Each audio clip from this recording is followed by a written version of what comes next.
Okay. Well, first of all, sorry about Tuesday. About an hour before my 10 o'clock class, I got a call from Ozaki County contact tracing that apparently I had swiped my credit card at a gas station or something, where somebody who's known to be have tested positive must have been at the same time or within 15 minutes. Like, it seems ridiculous. I was outside, but whatever. So I had to go get the stupid test thing, but I'm clean.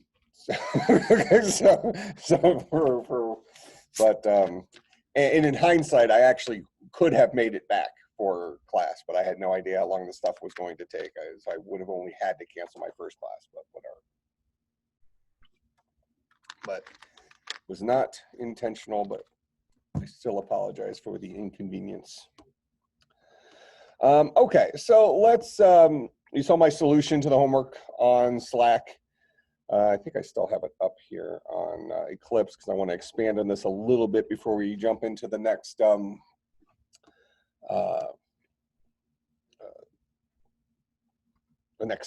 because we're going to now start getting into algorithms. But I do want to explain, I kept telling you that I'm going to let you know about the whole static stuff and that kind of stuff. I'm going to try to fill in some of those blanks today. But what I did is I created a new class called biblebook.java.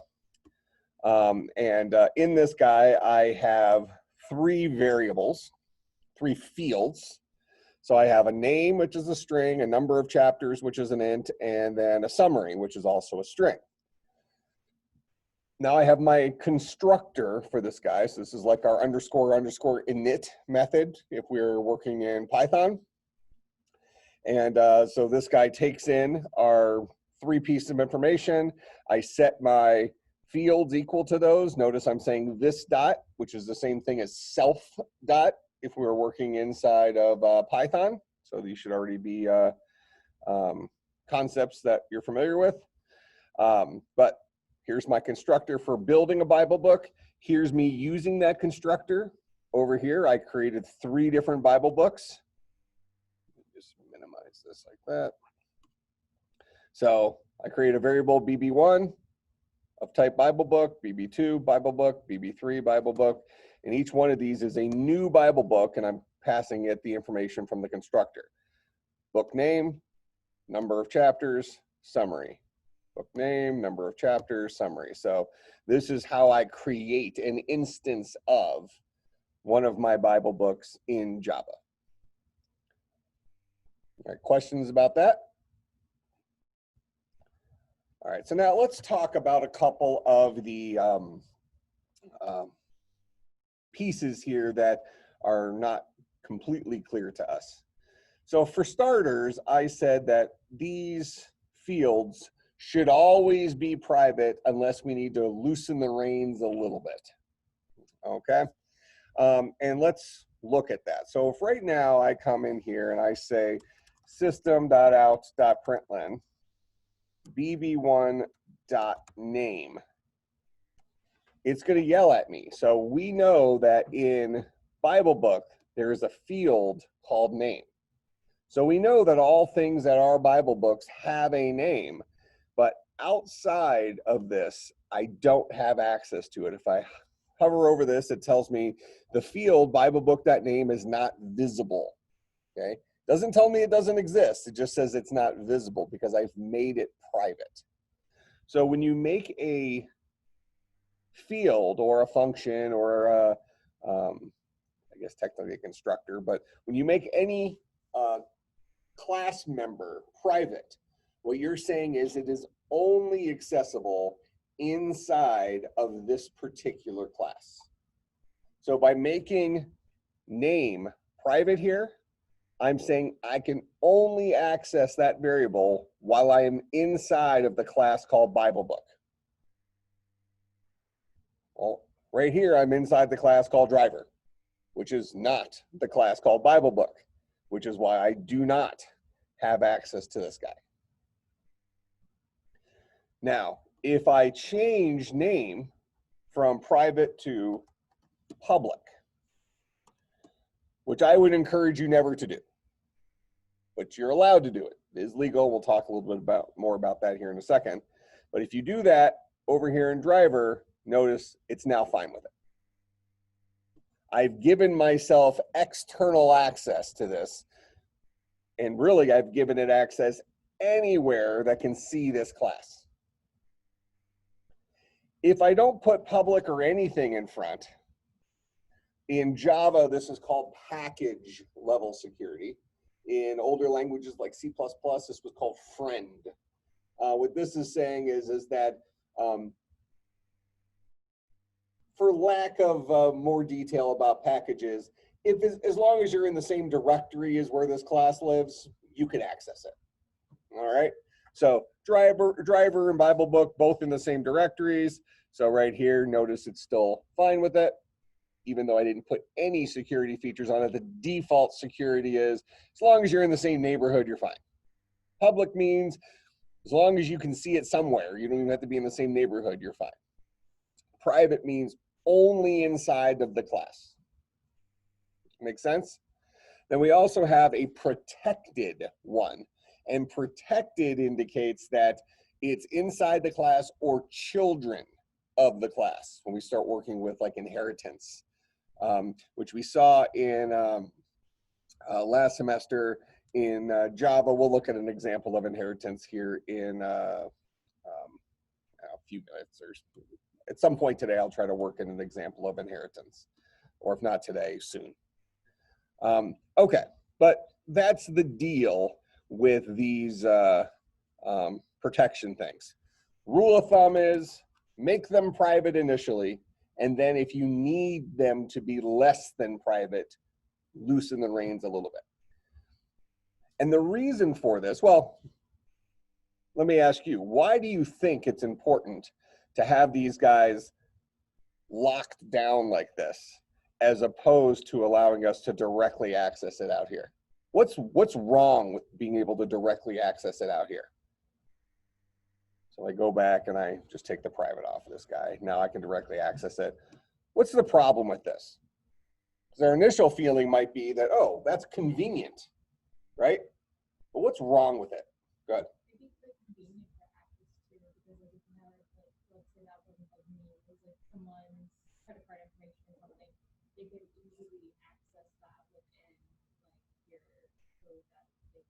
Okay. So one thing is these fall underneath the category of security type things.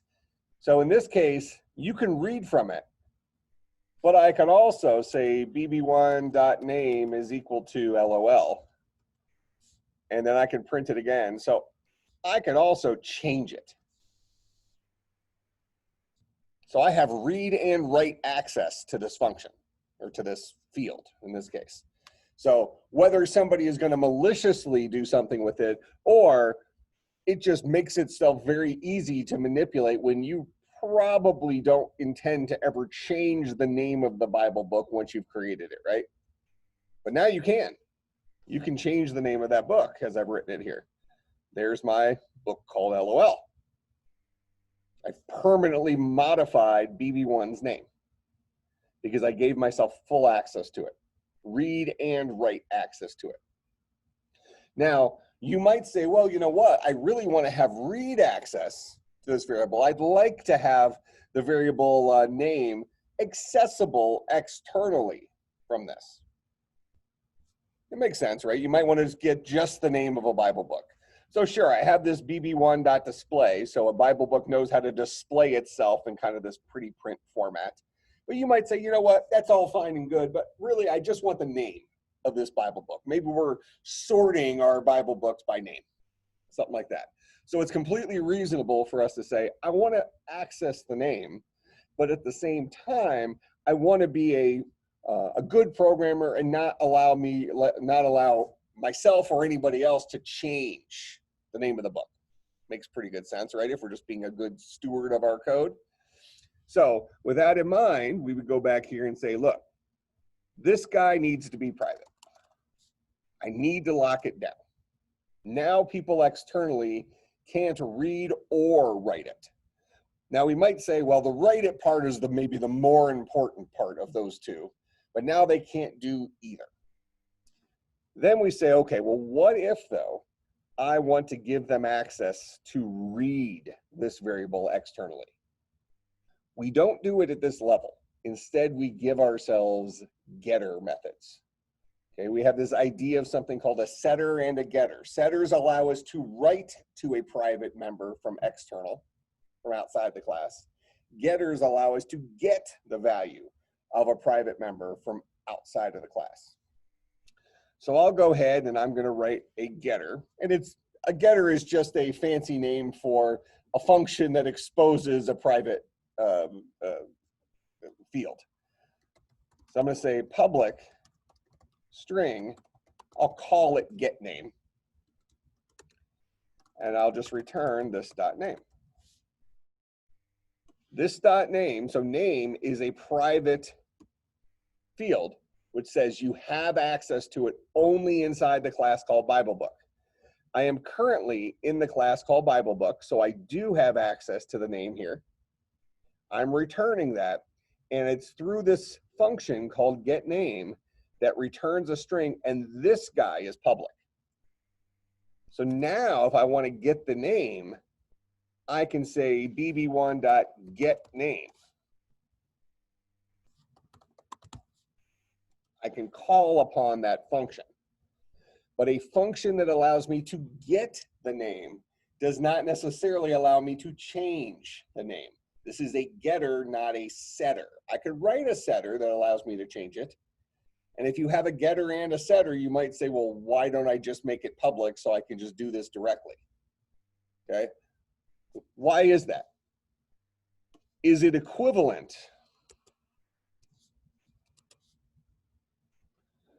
If I also create another function, public void set name, takes in a new name, and I say this dot name is equal to new name, is having this public getter and public setter as I currently have them written, is that equivalent to me just making this public?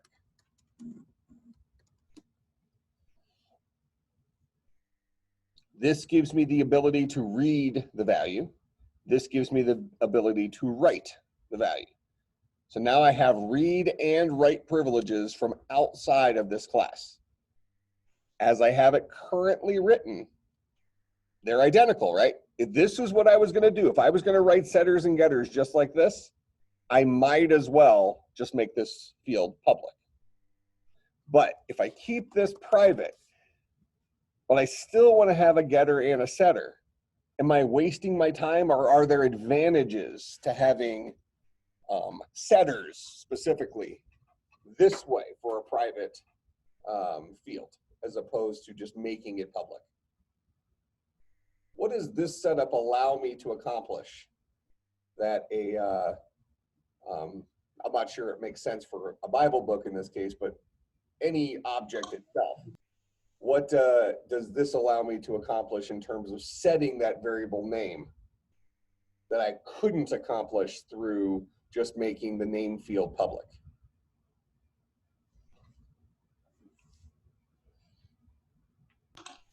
You can control what the user can change and can't. Yep.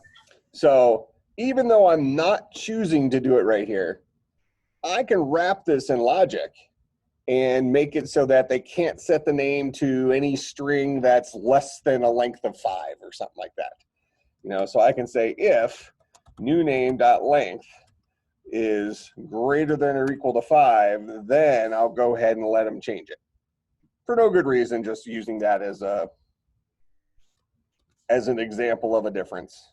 So now I can allow them to situationally change the value there, but with some oversight. That make sense? All right, so that's kind of the advantage of always making your fields private and then giving yourself either, well, give yourself access as you need it. Don't just automatically give yourself a setter. I would say pretty rarely, especially if we're using Bible books as an example, you know, once we create it, that's the name of the book. We're not going to be changing that. So setters probably wouldn't make sense. for Bible book names. But we might want to be able to externally get the value of that Bible book. So then having a getter, a public getter for a private field does make sense. All right, so from a good programming practice perspective, I encourage you to always make variables private and then give yourself access through getters and setters to make your life easier. All right, that makes some sense? Now, one thing that is built in, because this can be a little tedious. So, one of the things that you saw last semester and, you're going to see again this semester is we're pretty often going to be writing things from scratch. So you get into the habit of, oh, I need to create a class that needs to hold these 3 or 4 fields. And pretty commonly, you're going to need getters for that, right? Now, even though this was not difficult code to write, you can imagine that might be kind of tedious, especially if you don't have just 3 fields up here. But if you have 30 fields up here, writing a whole bunch of getters for 30 fields might be a little tedious, right? Well, what you can do is you can right-click out here, and it used to be inside something called generate. There it is. So under source, we have this thing called generate getters and setters. You click on that. It only shows 2 of my 3 because I've already created getters and setters for the other ones. So you can hit the arrows on both of these. And I can say, well, I only want to be able to get these values. I don't really need to be able to set them. I'm not going to change the number of chapters in a book. So I can say I want to generate the get number of chapters and I want to generate the get summary. That makes sense? And by default, those have public access modifiers, which probably just leave that. That's fine. And then just say generate. And it creates those methods for you. And then if I go back and decide, oh, you know what, I really want a setter for one of those, I can go back in and go to source and go to generate. And notice it'll still let me select my setters that are missing if I decide to add one back in. Okay, I maybe wouldn't encourage you to use that until after you feel completely comfortable regarding the purpose of setters and getters. These aren't some kind of special syntax methods. It's just a method that is accessible outside this class that happens to give you access to a private field within this class. You can name it whatever you want. It just typically is called get, followed by whatever the name of the field is. Okay, but naming, that's a naming convention, not a rule. All right, so questions about getters and setters and kind of what role they play. All right, so let's now talk about, so I'll leave these in here and I'll push the update. I still don't like the way it puts the curly braces on that line, but this is what it is. Okay, so now I also promised we would talk about the difference between static methods and non-static methods, right? Because as you maybe noticed, none of my methods in here are static. We just don't make them static. That's kind of what I told you before. They're non-static in here, and if we're out here in driver, they are static. Okay, so let's look at what this ultimately means. So if I come down here and I say static int add nums, and this guy takes an int a and an int b, and it returns a plus b. And what I'm going to do is I'm going to take that exact same function, and I'll put it inside here, but I'll remove the static from it. Not that you have to, but just for right now, I'm going to show this. I remove the static from it. This guy now becomes what's called an instance method. So let me go to our keynote here.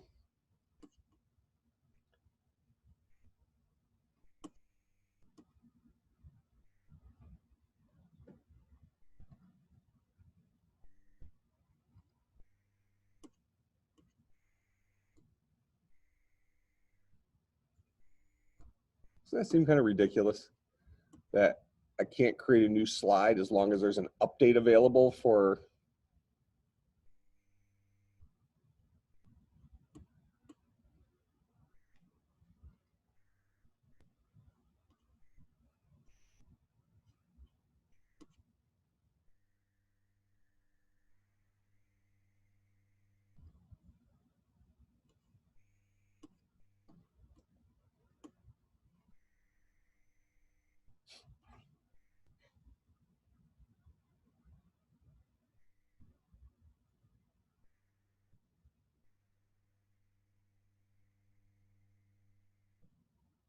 I see that you say there's a keynote update available, but there's not. Yeah.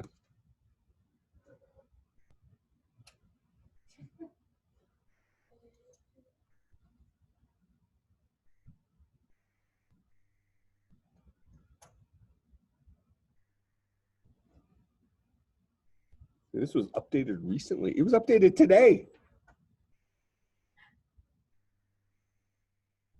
I bet you I just need to close it and reopen it.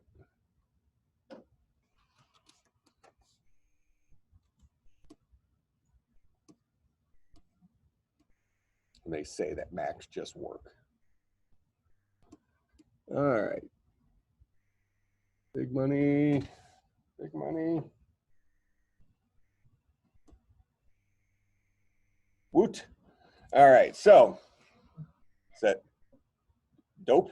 Dope. Dope. So appropriate use of the.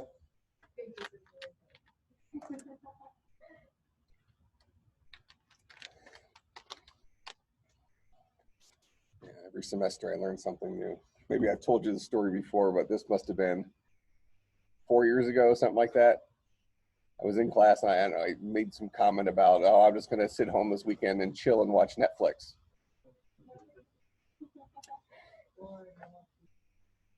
So then I was educated on a more modern phrase that I guess means something. So I thought that was kind of funny. But it does indicate, like, as you're getting older, because I was always the young prof. I started teaching when I was 21. And you know, you're, huh?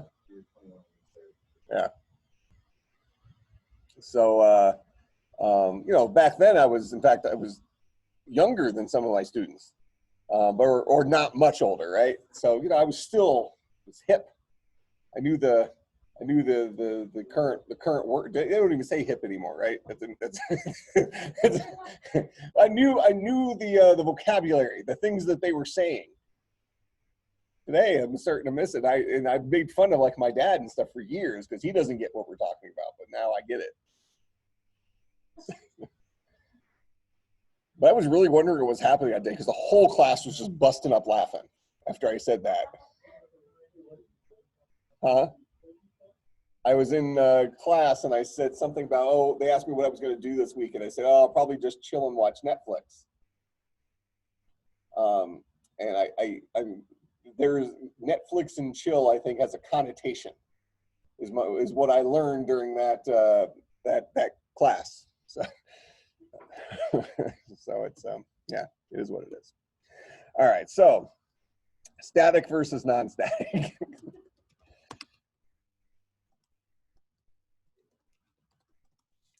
Static versus non-static methods. So first of all, we want to kind of say two different things here. There's one way is, how do we define them? We will talk about why we would define one versus the other. We'll talk about that today. But first, let's kind of give rationale to how we do it and then how we call it. Because really there's two separate things when we talk about functions or methods, right? How do we write them? And then how do we call them? So defining methods.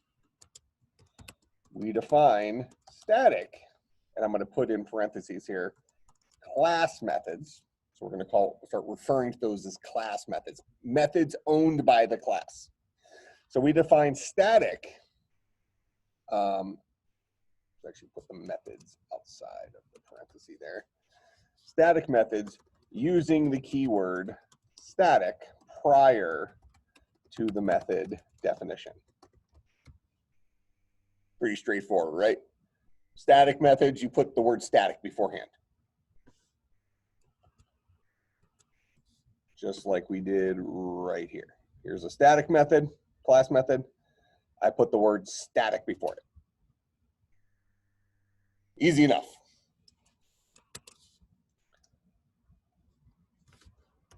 We define non-static or instance methods by omitting the static keyword prior to the method definition. So we bounce back over here and we look at my instance method I defined inside a Bible book, this one. That guy is a non-static method because I did not put the word static in front. But both of these things are discussing the methods when I'm defining them, not when I'm calling them, when I'm defining them. Make sense? These are untapped resources at this point. I've written a couple of methods. I defined one of them to be non-static. I defined the other one to be static. Now, because one's static and the other one's non-static, I will call them differently. So class methods versus instance methods dictate to us how they'll be called. We'll talk in a minute about why we might choose one or the other. Okay, but let's look at the other side of the coin now of how do we call these guys. So what I just wrote here is the perspective from defining. Calling methods. We call class methods, or I'm going to say we call static or class methods by using the name of the class in which the method was defined. You maybe have seen me do that. So for example, I maybe originally advertised as, oh, this helps me get away without spelling errors. But like up here in driver, since I have a static method down here, which is a class method, I call class methods using the name of the class in which the method was defined. So I can say driver dot add nums 3, 5, something like that. So I'm calling this static method that is a method that is owned by the class. That's why we call them class methods. I'm calling it using the name of the class in which that method was defined. Technically, you do not need to say driver dot in front of this. In fact, let me just put both of them there.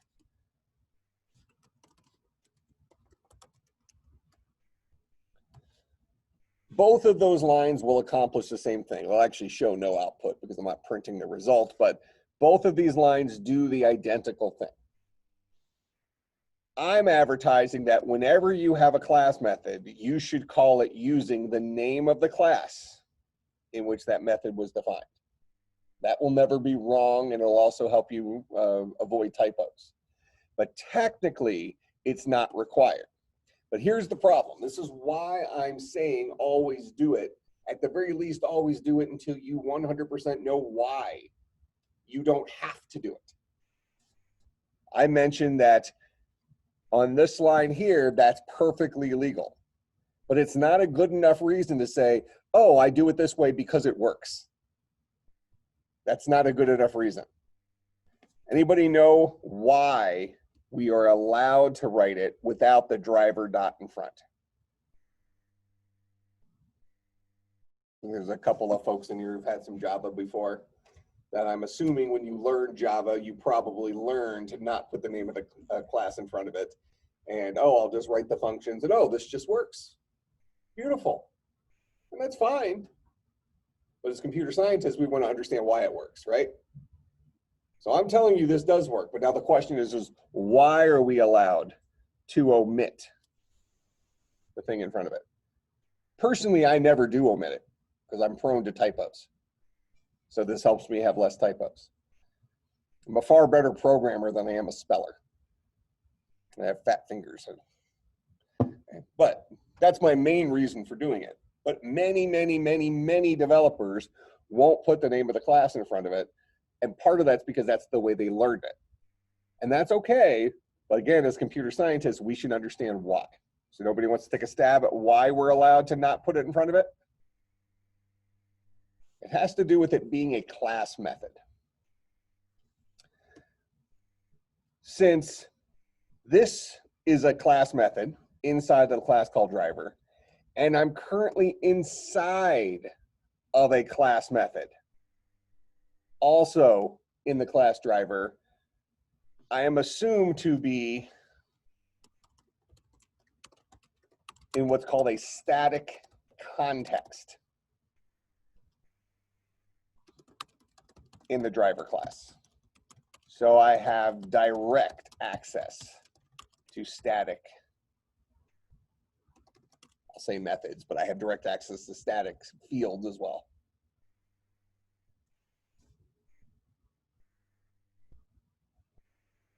All right, that makes sense?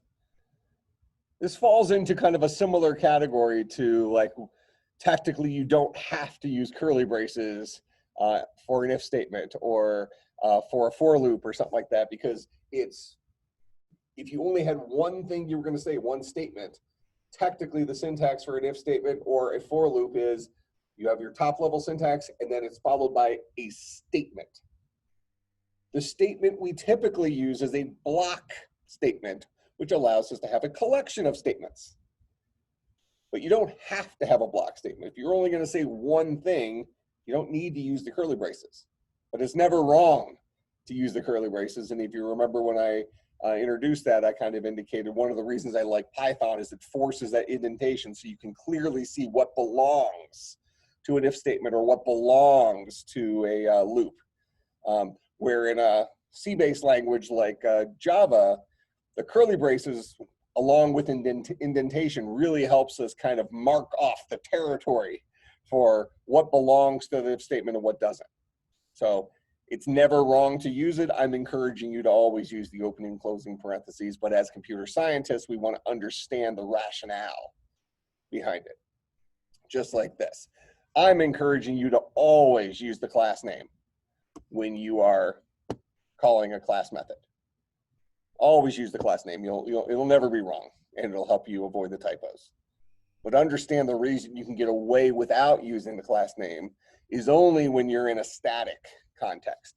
Let me show you what I mean by that. So if I say, actually, you know what? This is going to probably be a bad example because it's going to let me fake it. Let's do something.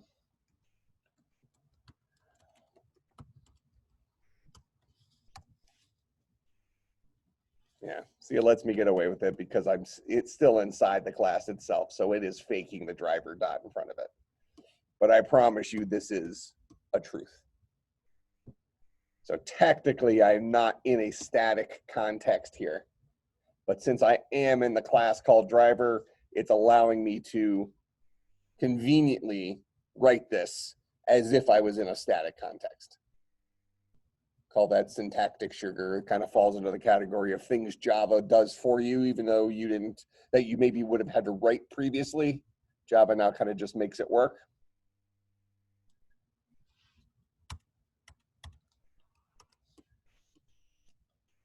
Okay, so if we have a static method, that means it's a class method.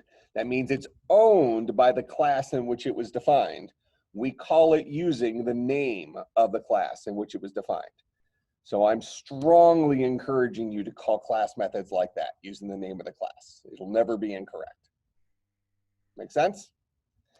As opposed to, and remember, we're gonna circle back around and talk about why we would make something static versus non-static in a few minutes. Okay.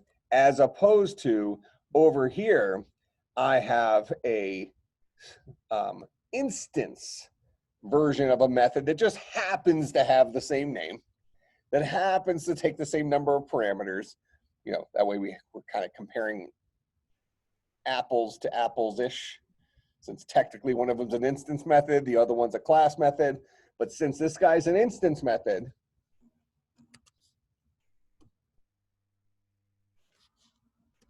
we call non-static or instance methods by using an instance of the class in which the method was defined.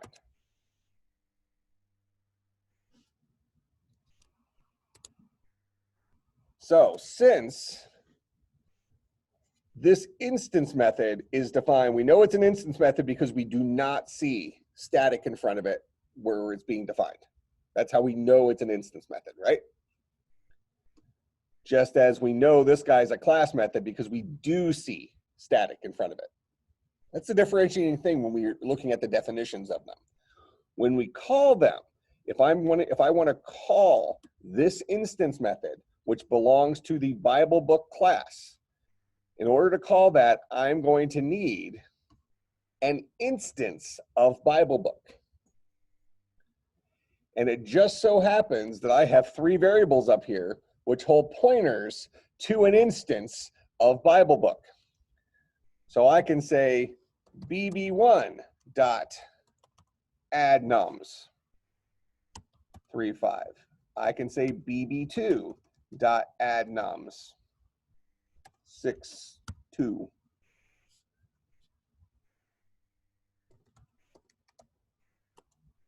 But notice if I type in Bible book and put a dot, it does not show me add nums as one of the options because Bible book does not have any static methods in it. I just have it filled up with a bunch of instance methods. Now I could do this.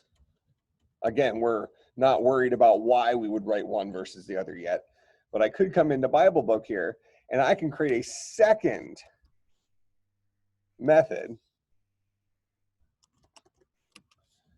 make that one static. It's still not happy that they have identical names, so we're going to call this guy add nums2. So now I have another method inside of Bible book. So even though all the methods, or even though now a majority of the methods inside of Bible book are instance methods, I do have this one non-instance method in there, a class method. How do we know it's a class method? Because we see the keyword static here. How do we call class methods? We call them using the name of the class in which the method was defined. So even if I'm in driver, I would say Bible book dot. And now you see how that guy shows up? Add nums2.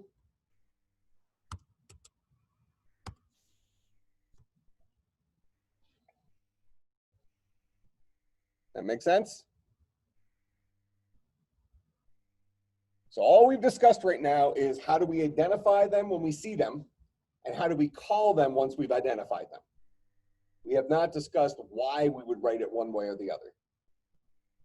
But this skill of identifying them when we see them and calling them appropriately based on our identification of them has now opened up the entire Java documentation to us. If we look at the Java documentation and we see we're looking at the string class or the character class or something like that, and we see a method doesn't have static in front of it, we know to call that guy, we're going to have to first create an instance of, like, for instance, the string class. Let's just go and look this up. Java string class. And we'll see in the string class, we're filled up with a whole bunch of instance methods. Here's our method summary. We don't see static over here at all, right?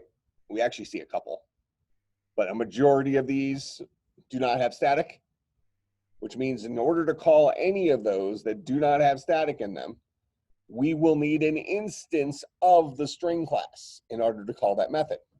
So here we have the charat method, which we've used plenty of times, right? We don't say string.charat. We need an individual string. We say s.charat, s2.charat. We can do double quote hello, double quote dot charat. Whatever's on the left-hand side of that dot must be something that is a string. We need an instance of the string in order to call non-static or instance methods of the string class. That makes sense? As opposed to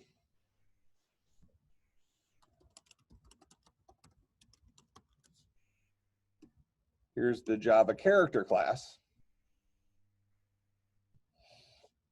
And we'll talk about this in a little bit. We'll just get to the method summary. Notice that a majority of these have static in front of it. Okay, we'll talk about why. But since they have static in front of it, we see them, we know, this guy is a class method. It has static in front of it. How do we call class methods? Using the name of the class in which the method was defined. So whether you know why you might write it one way or another, somebody at Sun Microsystems, now Oracle, wrote these classes to be either static or non-static for whatever reason. But now, based on this one slide, we know how to call those methods. That make sense? If it's got static, we use the name of the class. In this case, most of these functions in here are in the character class are static. So we would say character dot to uppercase. Character dot is number, stuff like that. Whereas if we're in the string class and we see that most of those do not have static in front, we need to first create an instance of a string in order to call those methods. Make sense? So this slide right here, put a big star next to it or a note. This is gold. To not only memorize this, but understand what it means. Again, we're not discussing yet, we will in a minute, why we might write static versus non-static methods. But if somebody throws something in front of us and says, here's a method, call it, we should be able to identify it by looking at its definition, and then we should be able to appropriately call it based on how we identified it. Make sense? How do we identify static methods? We notice the keyword static in front of them. We don't see the keyword static at the method definition, it's an instance method. How do we call static or class methods? Using the name of the class in which the method was defined. How do we call non-static or instance methods? Using an instance of the class in which it was defined. Memorize that. Cool? All right. And it's not just for busy work, it's that one piece of knowledge unlocks the entire Java documentation. And oh, by the way, it unlocks the entire C# documentation, the entire C++ documentation. All of our modern languages, this concept of static versus non-static is a modern object-oriented concept that will carry through all modern languages. Okay, so let's look at this by example. I'm currently in the character class, right? So we're going to do it this way.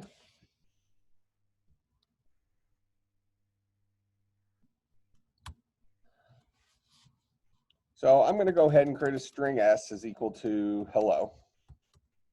And then I'll say string s2 is equal to s dot to uppercase.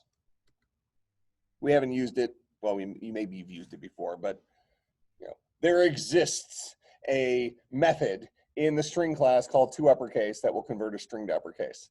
Now tell me, based on the way I'm using this, calling this method, I'm telling you I'm calling it correctly here. If I went and looked in the documentation, would I expect to find static or not find static in front of the to uppercase method in the string class? How am I calling it? Am I calling it with the keyword string, the name of the class, or am I calling it with an instance of the class? Right here. I'm calling it with an instance. So if I'm calling this guy with an instance, this must be an instance method. Therefore, I would not see the word static in front of it if I went and looked at the Java documentation in the string class. And that's a true statement, and we'll see it in a minute. All right, and I'll go ahead and do a system.out.println s, and then we'll print out s2 as well.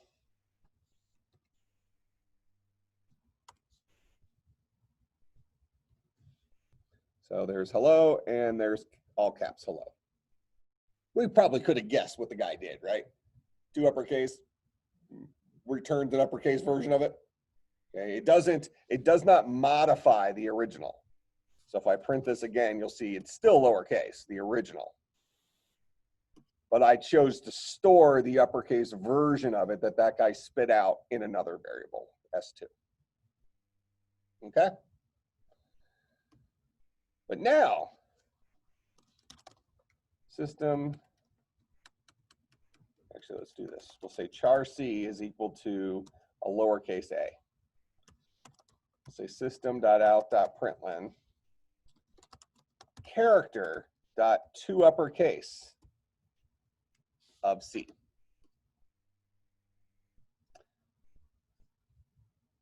Okay, now this is going to give me the uppercase version of the character that is stored inside of this variable C. So I have a lowercase a, I say character.toUppercase, whatever that resolves to, which is a lowercase a, and I get an uppercase a. Is this guy, is this version of toUppercase a class method or an instance method? Because we're seeing it being called here. How are we calling it?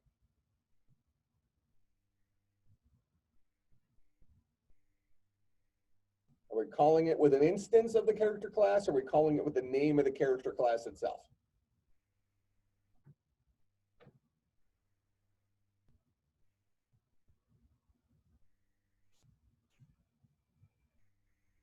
That word matches the word character, doesn't it?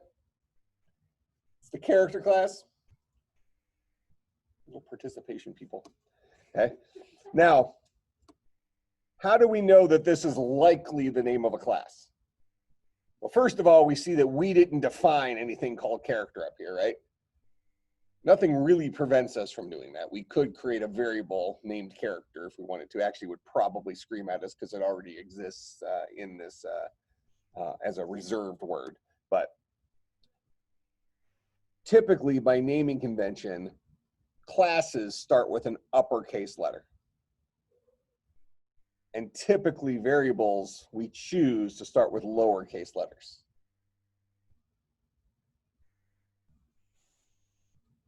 You maybe have heard of something called camel case, where you might say string a name is equal to Mike or something like that.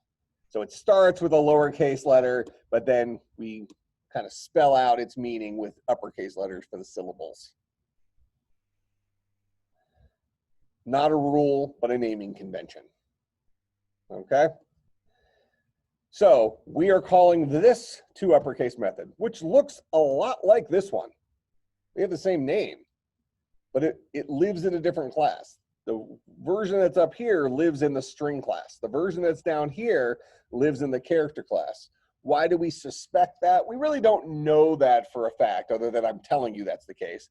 But we can strongly be suspicious about that because we can look at the thing to the left of it and say, okay, that's something that starts with an uppercase letter. That means it's probably a class. Now, I can confirm that, or I can at least give me more confidence in that statement by looking around in my current variable scope and say, you know, I didn't define anything called character in here. I don't have any variables named character that maybe I named my variable with an uppercase letter, kind of going against the naming convention grain. So I didn't do that. So again, this wasn't something I made. It's probably something that's already built in. It happens to start with an uppercase letter. It's probably the name of a class. So since it's probably the name of a class, and I'm using it to call something that looks like a method, how do we know that this guy over here is a method? We see that animal walking around in the wild. How do we know that what I have highlighted there is a method?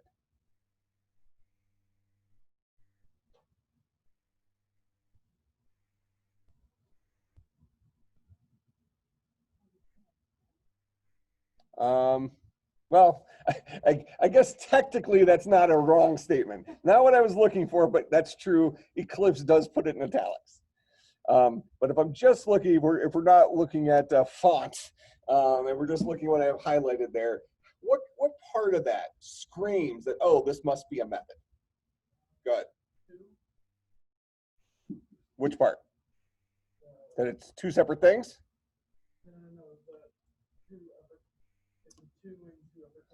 Okay, well, that's not necessarily incorrect either. So typically methods will also follow that camel case thing where they start with a lowercase letter, but we already said variables do as well. So maybe we can narrow this down and say, okay, well, since it starts with a lowercase letter, it's probably not the name of a class. Therefore, it's probably either a variable name or it's a method. So we can narrow it down to those two. So now I'm asking, how do we know that it's specifically a method? We will never see parentheses as part of variable names. Methods take parameters, right? Methods take parameters. Even if they take 0 parameters, they'll still have the opening and closing parentheses.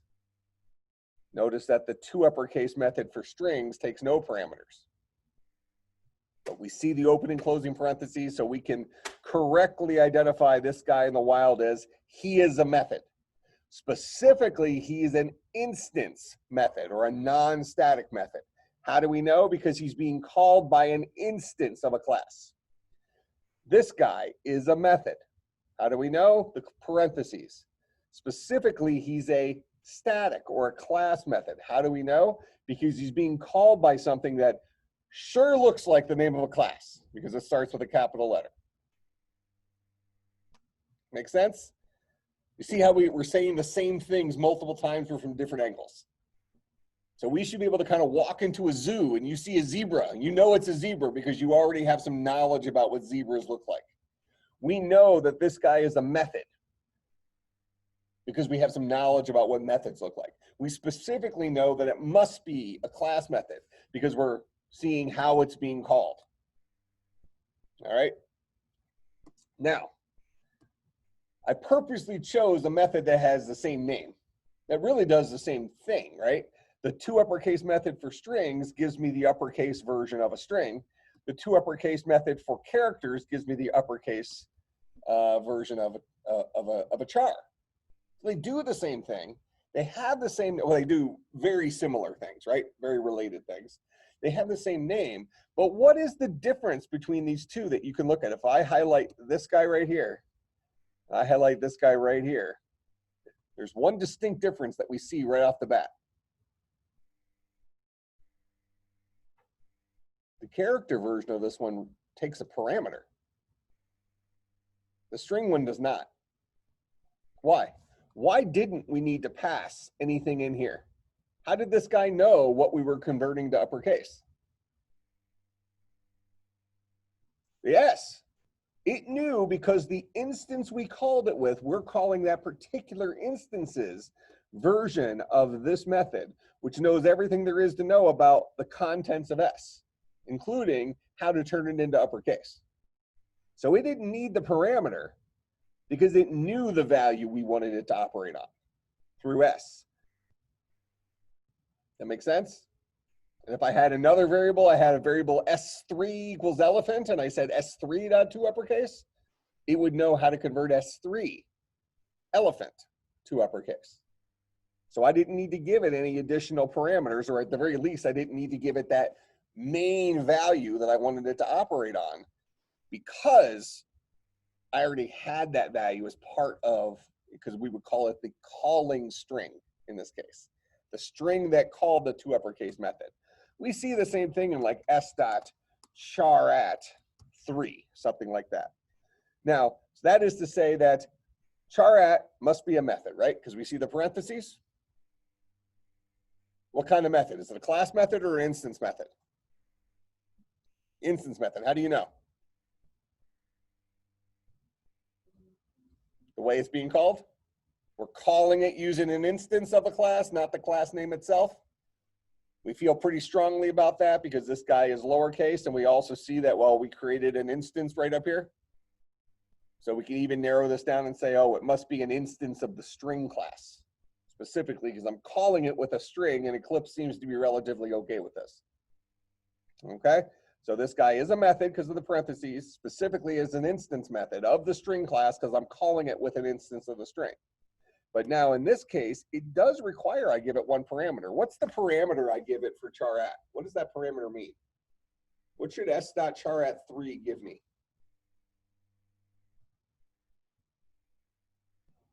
the second L, right? All right, so what does that 3 mean?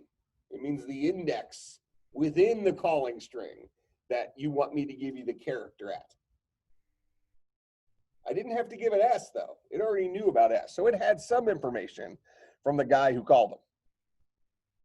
But then it needed some additional information to finish doing the job that method was written to do. Make some sense? So punchline here is that not all instance methods take 0 parameters.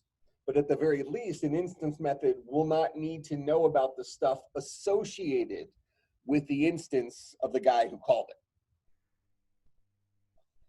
Now down here, in order to convert a character to uppercase, I had to give it that character to work on. Why couldn't I just say this? Why can't I? Well, besides it not being legal code, but let's assume that we didn't have the red squiggly. What would you expect? So if you're the programmer and you're looking at that code and you're saying, what do I expect the output of that line to be when I hit play? What do you expect that to boil down to? Character.toUppercase. We don't know. Because what's character in this case? With a capital C. That's the name of a class, isn't it? That's not a value. It's a class. Think of it like a factory. And if I want to, typically if we want to convert something to uppercase and we're talking about the character class, it's probably a character that we want to convert to uppercase. So I need to provide that guy with a character that I want to convert to uppercase. He needs an input from me because he doesn't already know the value I want to operate on. That makes some sense? So now it'll convert that particular char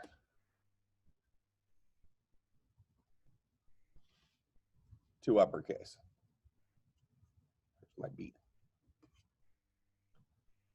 So class methods do not have any given values from the guy that calls them, because the guy that calls them is the name of a class, not an instance of a class that may hold some values and can potentially do other things. That make sense? So that's why both of these methods have the same name, basically kind of do the same thing, but because one of them is a class method and the other one's an instance method, one of them required a parameter, the other one didn't. String's version of toUppercase already knows the string you want to convert to uppercase. The character class's version of toUppercase doesn't know what you want to convert to uppercase, which is why you have to provide that value.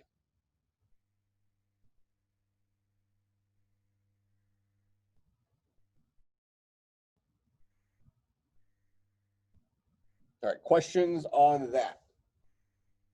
And then we'll talk about the punchline.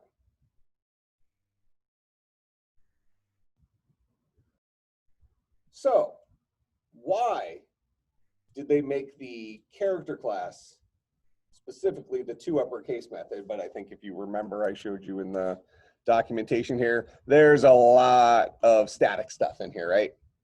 All these methods in the character class, they're all class methods.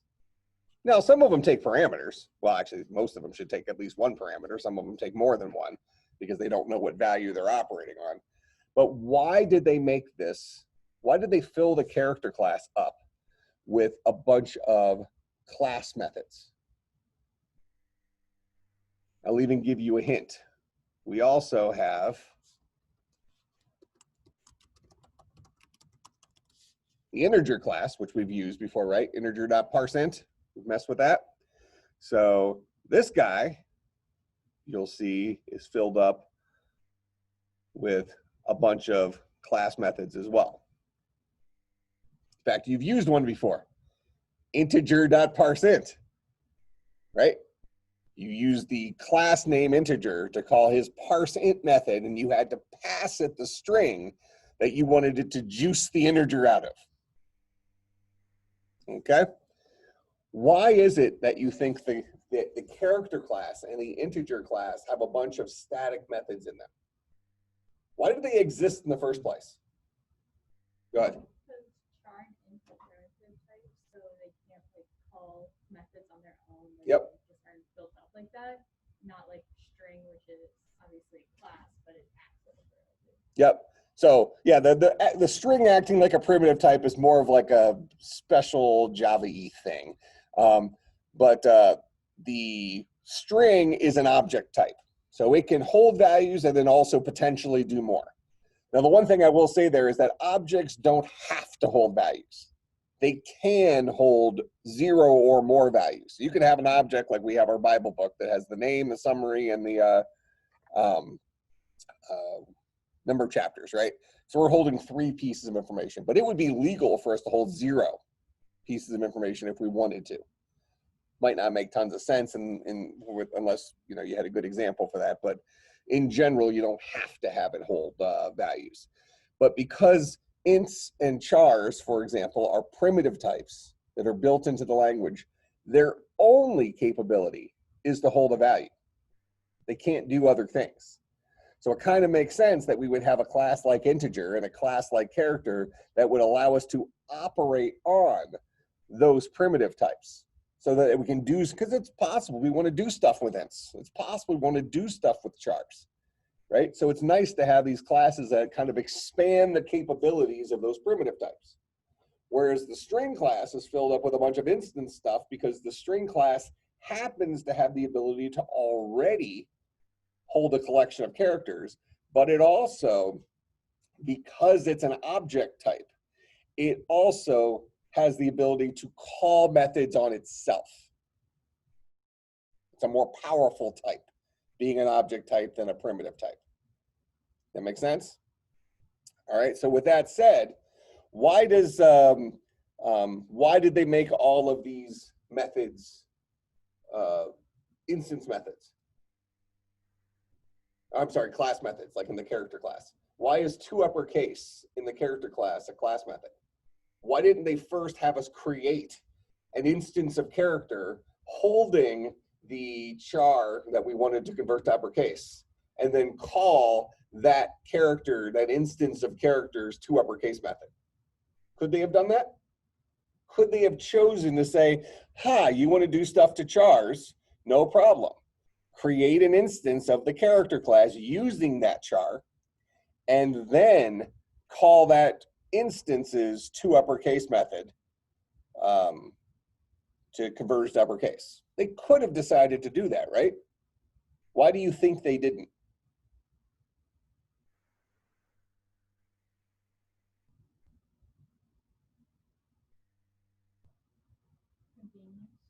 Okay, tell me about that. So you would have to, like, let's say you wanted to use like an infinite char, right? It's a lot more easier to just pass that through and use class methods rather than having to constantly change those instance chars into like an integer or a character. Yep.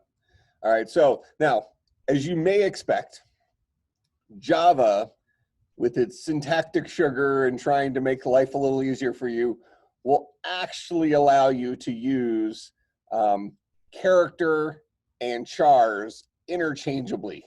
Same thing with int and integers interchangeably as you pass them around.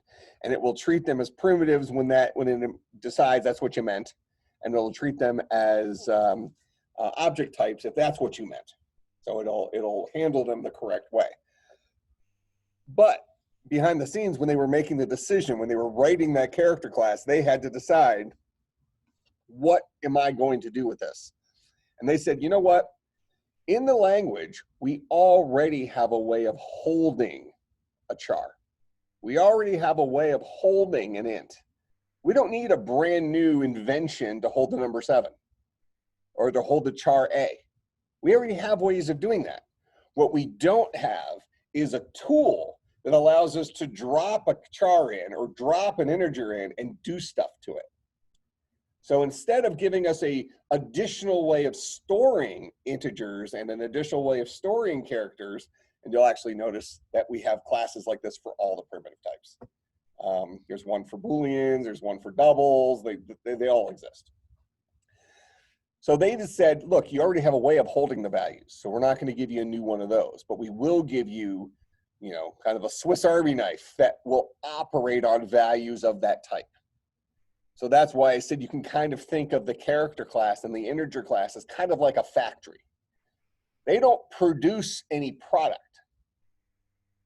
You know, they don't store things ahead of time. But if you provide them with something, they'll do stuff to it. Okay, so the character class, if I hand it a char, it'll convert to uppercase for me. No problem. It's a factory.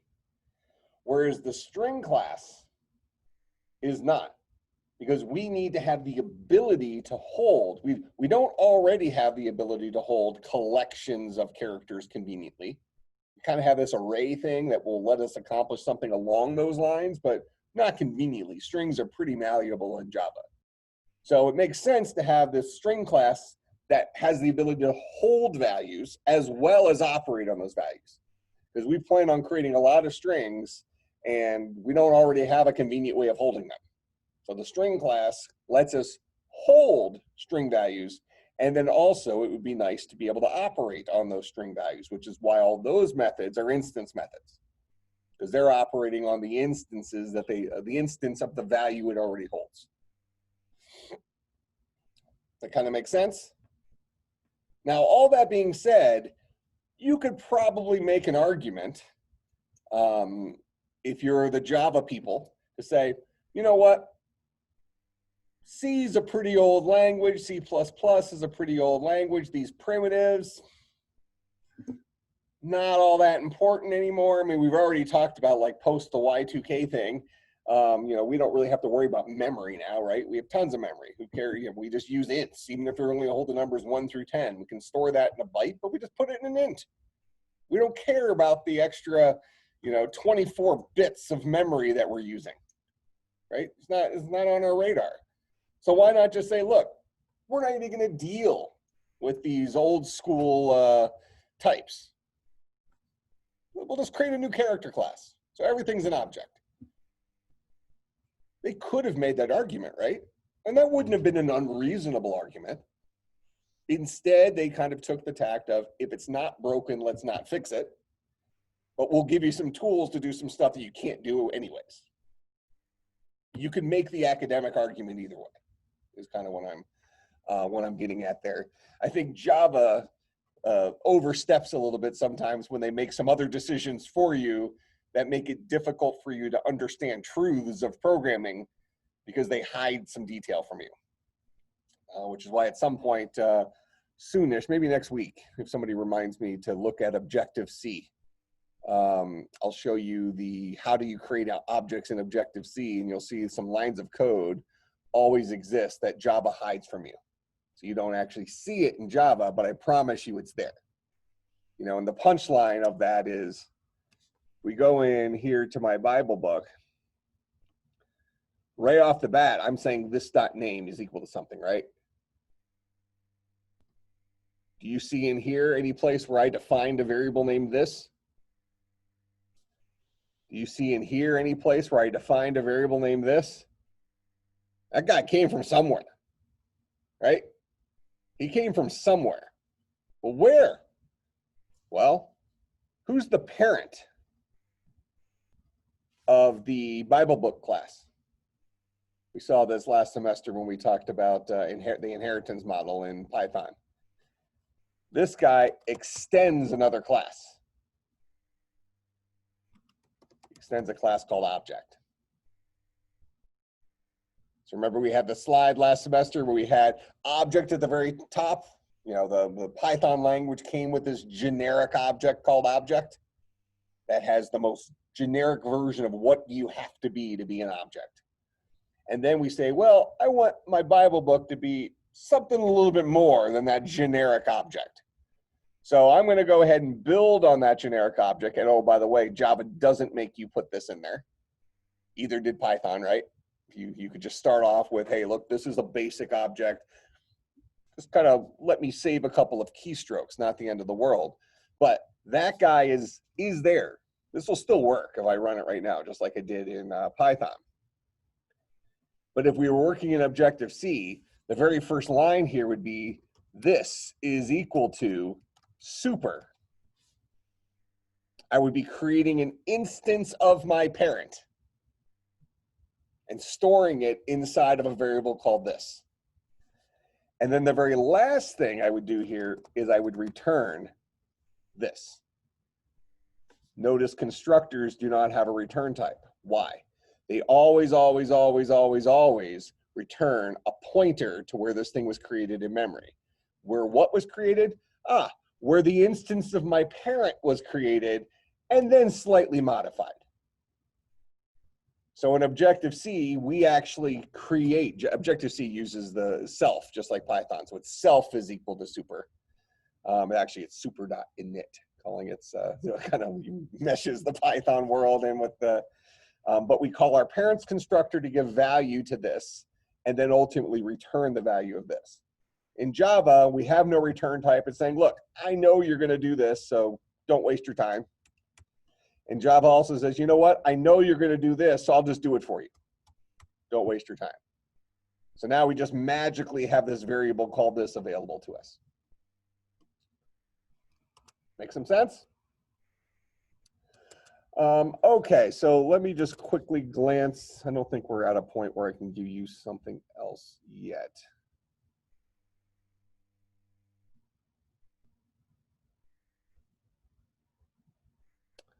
Yeah, we really need to do file IO first. So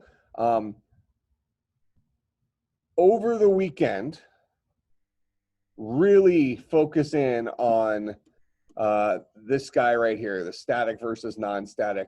I will probably have, it won't be an in-class quiz since we have online people, but I'll probably do some sort of Blackboard quiz on Tuesday related to this slide, the static versus non-static. So really wrap your mind around that concept that we talked about today. Super important concept. Questions, comments, concerns, bribes? All right, I will see everybody on Tuesday. We'll start with file IO next class, which will get us to where we need for our next homework assignment.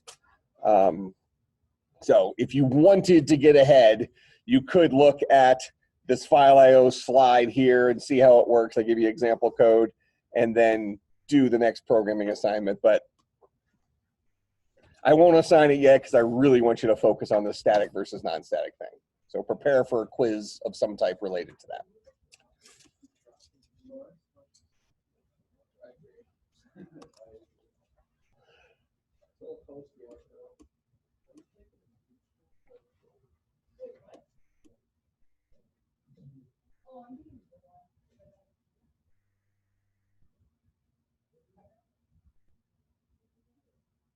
He was at Aurora, Jason. Or did he already take off? Well, he might have already taken off.